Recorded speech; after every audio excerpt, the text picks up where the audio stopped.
समुद्र की लहरों के बीच उड़ते हुए सफेद पंखों वाला सीगल, शायद आपने इसे कई बार देखा होगा। सीगल मध्यम आकार का होता है। इसका शरीर सफेद या हल्के भूरे रंग का होता है। पंखों के सिरे काले होते हैं।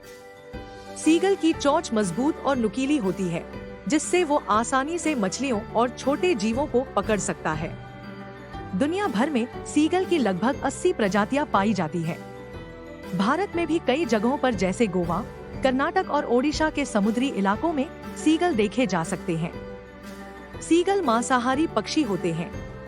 ये मुख्य रूप से मछलियों का शिकार करते हैं। सीगल झुंड में रहने वाले पक्षी होते हैं। ये समुद्र के किनारे चट्टानों पर या रेतीले समुद्र तटों पर अपना घोंसला बनाते हैं। आजकल समुद्री प्रदूषण और मछली पकड़ने के जालों में फंसने से सीगल की संख्या कम होती जा रही है। क्या आप जानते हैं, सीगल हवा में उड़ते हुए ही सो सकते हैं। ये एक पैर पर खड़े होकर दूसरे पैर को अपने पंखों के नीचे छिपा लेते हैं और इसी अवस्था में हवा के सहारे सो जाते हैं। सीगल को बुद्धिमान पक्षी माना जाता है। ये भोजन ढूंढने के लिए तरकीबें लगाने में माहिर होते हैं। उदाहरण के लिए, ये समुद्र तट पर शंख खाने के लिए कारों को रोकने की कोशिश कर सकते हैं। कुछ प्रजातियों के सीगल तो आपकी कल्पना से भी ज्यादा जी सकते हैं।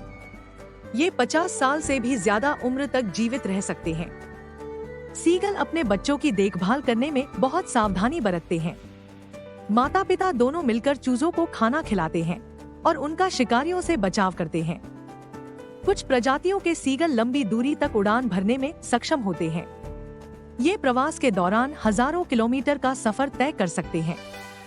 सीगल की याददाश्त काफी तेज होती है।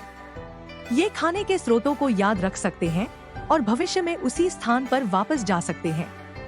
भले ही सीगल सचमुच पानी पर नहीं चल सकते, ये तैरने में बहुत माहिर होते हैं। इनके पैरों में जाल जैसी झिल्लियां होती हैं, जो पानी में तैरने में मदद करती हैं। सीगल प्राकृतिक रूप से ही मौसम के बदलाव को भांप लेते हैं। सभी सीगलों की चोंच सफेद नहीं होती। कुछ प्रजातियों में चोंच का रंग उनकी उम्र के आधार पर बदलता रहता है। सीगल एक दूसरे के प्रति अपना स्नेह जताने के लिए खास तरह का प्रदर्शन करते हैं। ये हवा में एक साथ उड़ते हुए अपने सिर को एक दूसरे से मिलाते हैं।